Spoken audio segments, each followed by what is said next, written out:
And I will begin today by looking at what is Holy Monday, what happened on Holy Monday, and why do we need to take seriously the events of this day and how they capture for us essential characteristics of Jesus.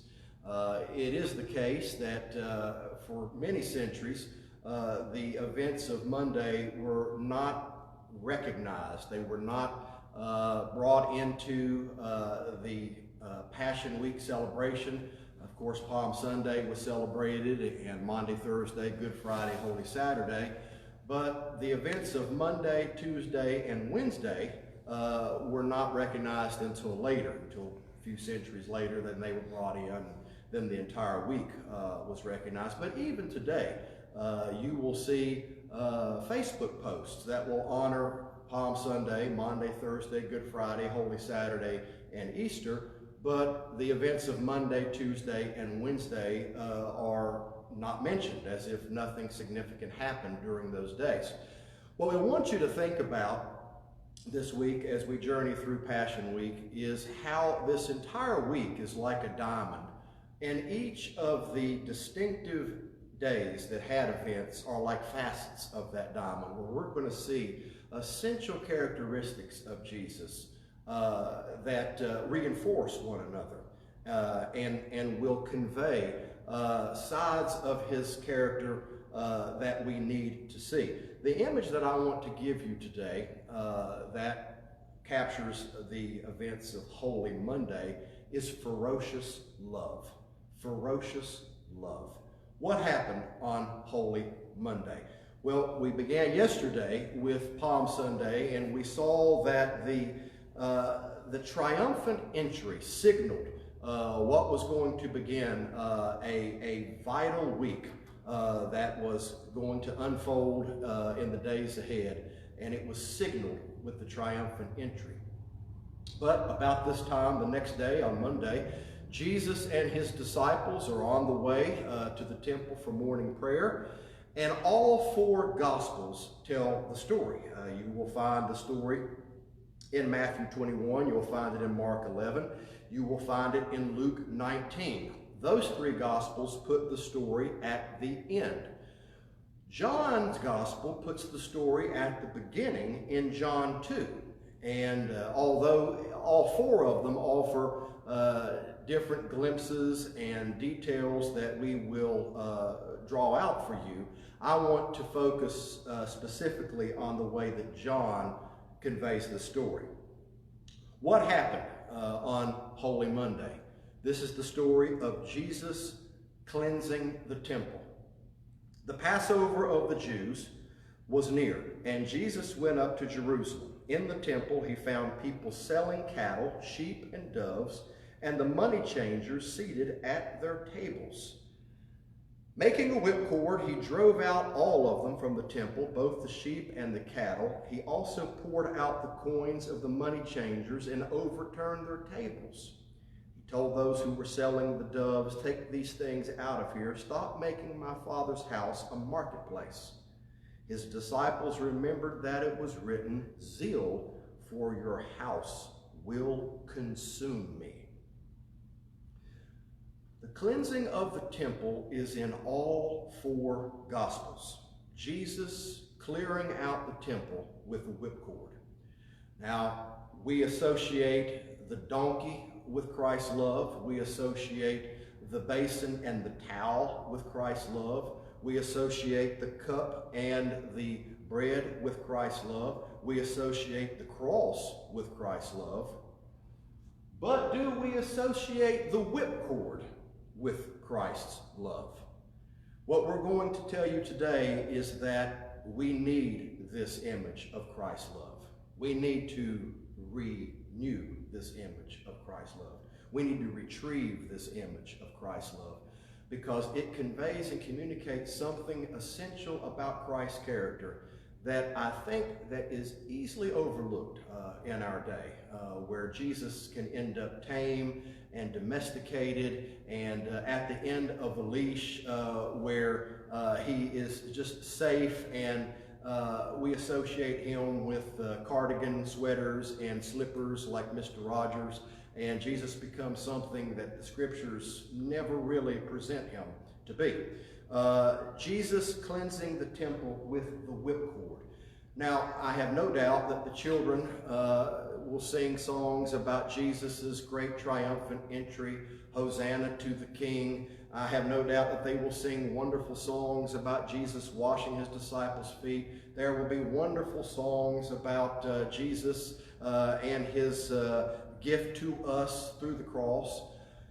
But how often have we heard children sing songs about Jesus cleansing the temple with a whipcord?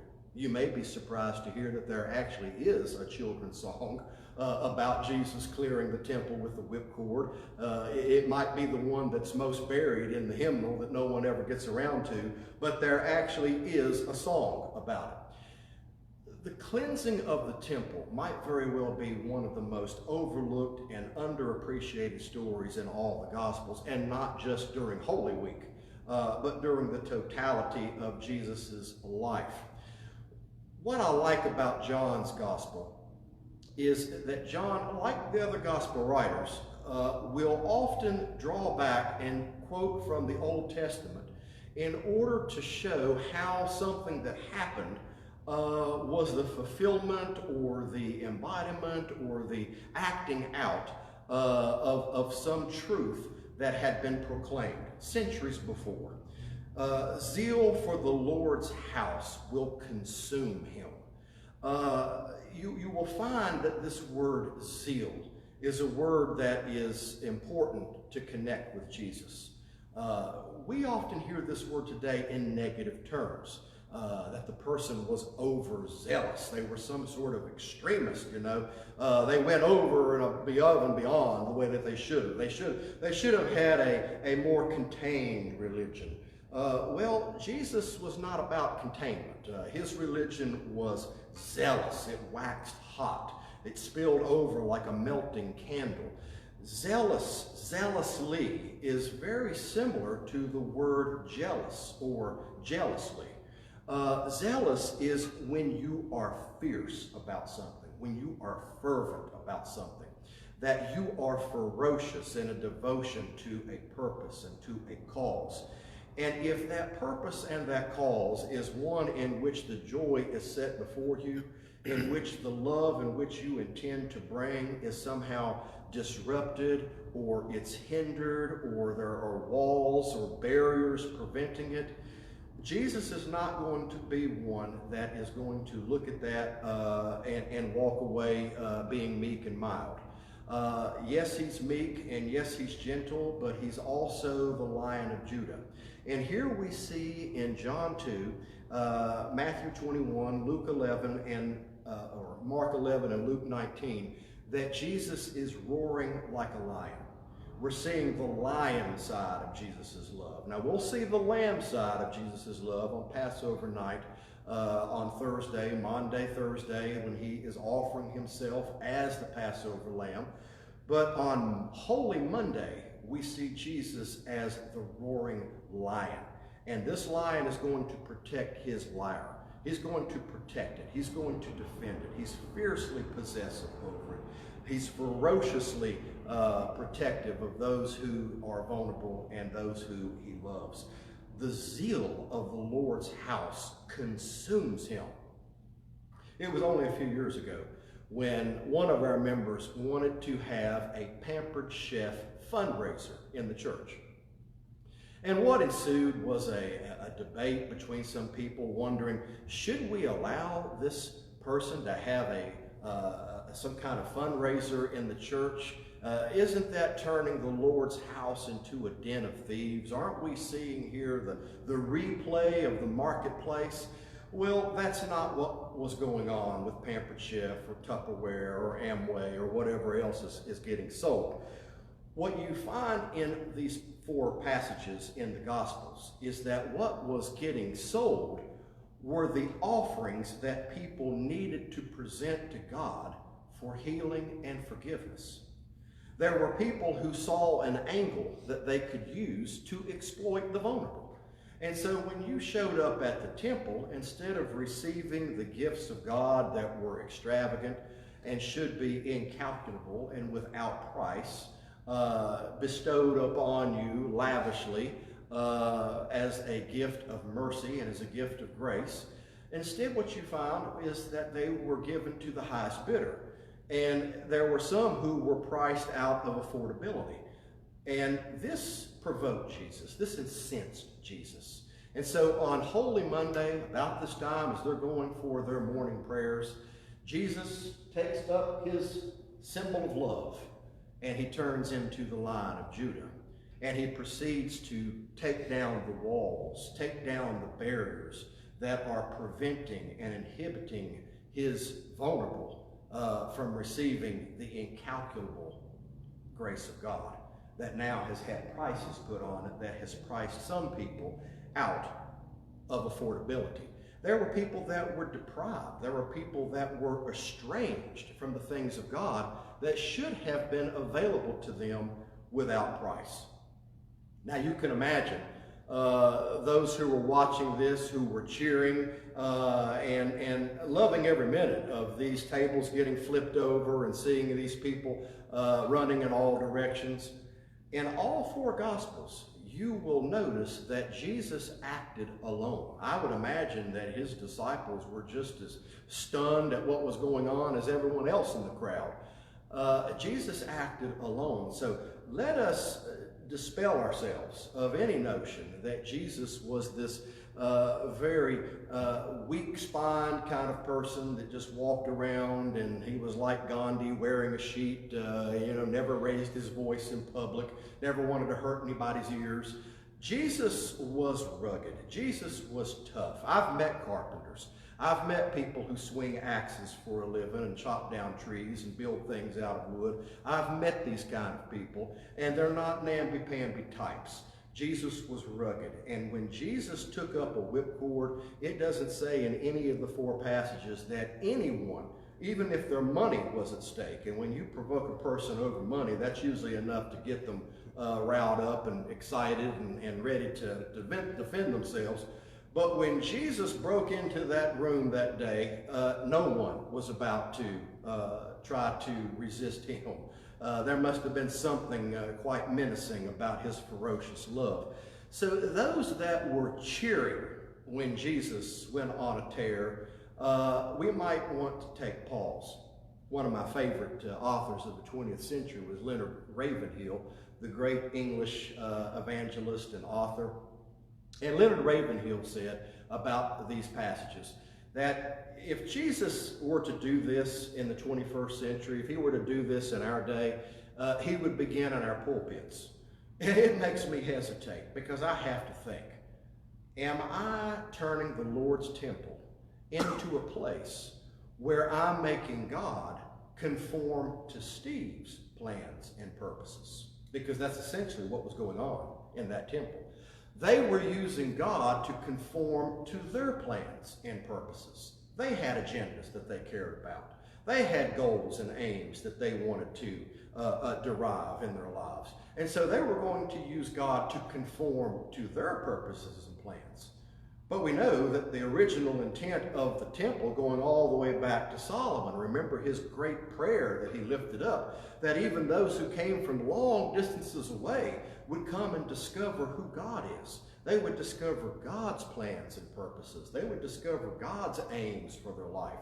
They would come to conform themselves not to the world standards, but to the way in which God was shaping them and forming them for greater destinies than they could have imagined, dreamed, or comprehended.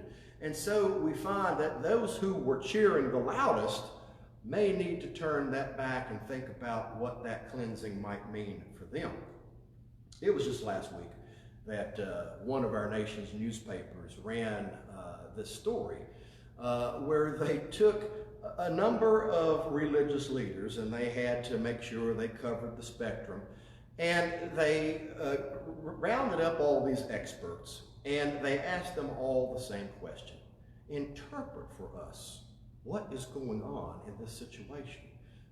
Give us some kind of translation as to what is going on in this situation.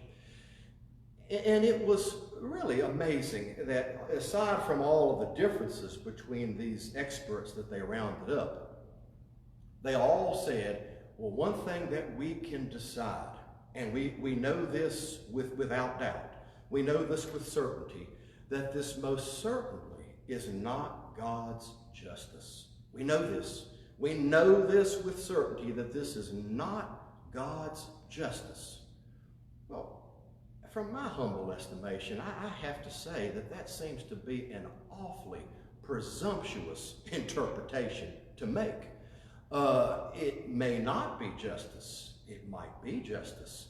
And when we look at Scripture, we'll find that the mentality in that newspaper article is so far removed from the way that prayers reacted to situations like ours in the Bible.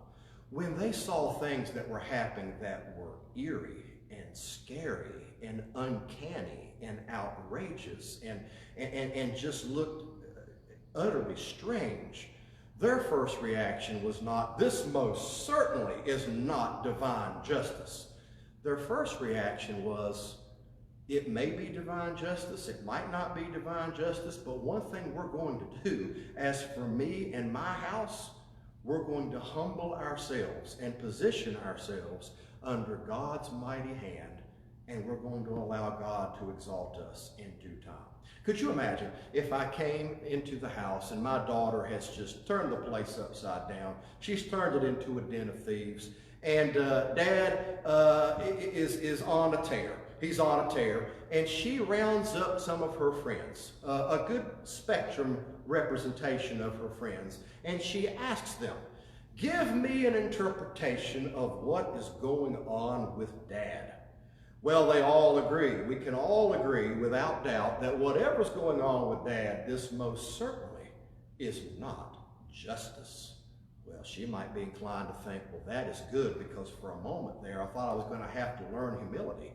You see, all the prayers in the Bible, when things that were going on that were absolutely uncanny, eerie, scary, strange, it had this imprint about it that just looked baffling, their first reaction was, we're going to humble ourselves. This is the time, not where we declare our own innocence. This is not the time where we begin posturing ourselves as if to say, well, we have nothing to be guilty of, or nothing to repent for, or nothing to prostrate ourselves in humility over.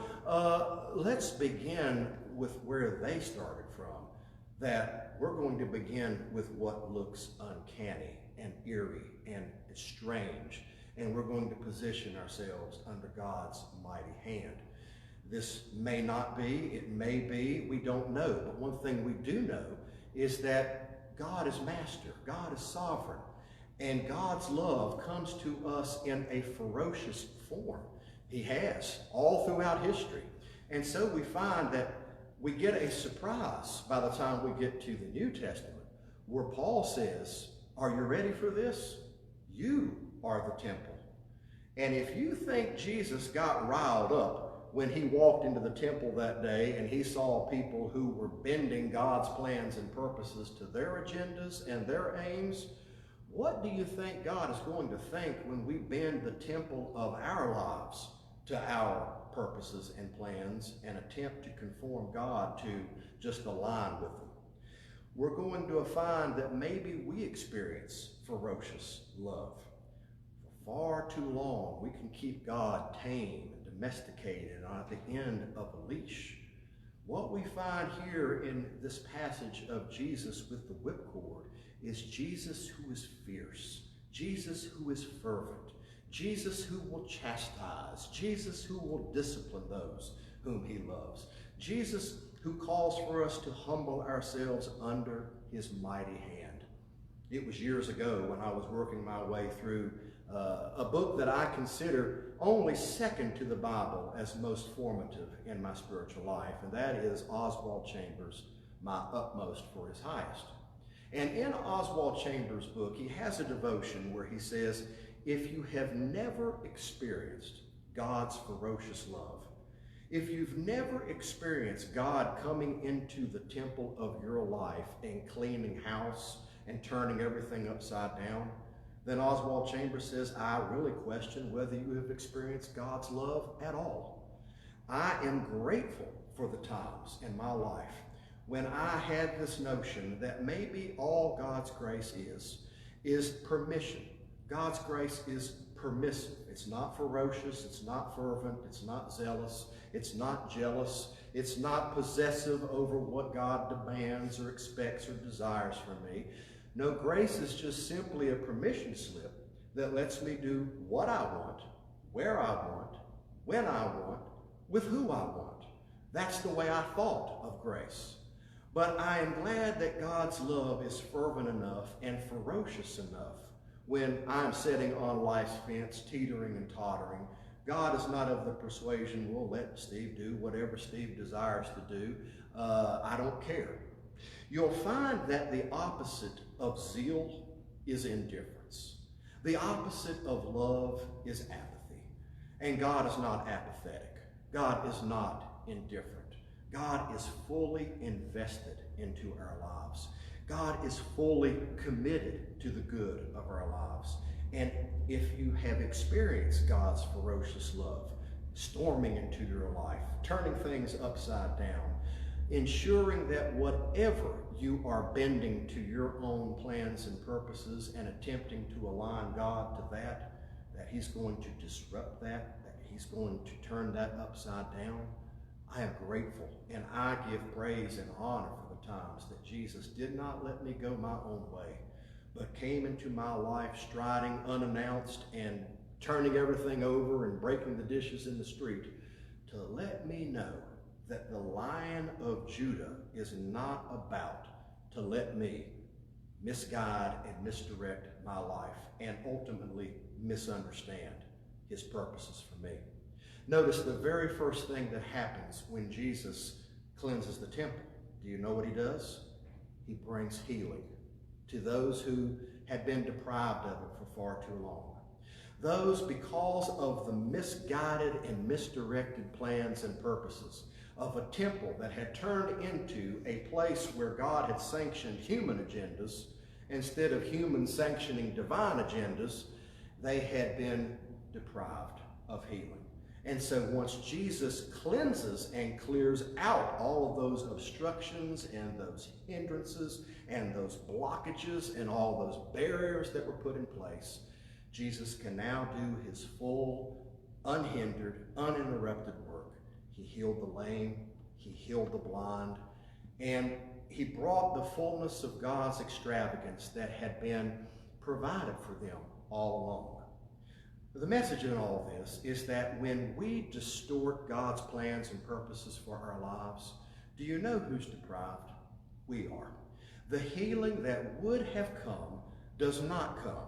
Now, we may go on and we will have our reward. We will make our little shekels. We will make our little coins from that which we attempt to promote, but we will deprive ourselves from the lavishness and the extravagance of the ferocious love that desires to have the plans and purposes in fullness in our lives. I'm not about to begin with your sins and list them one by one.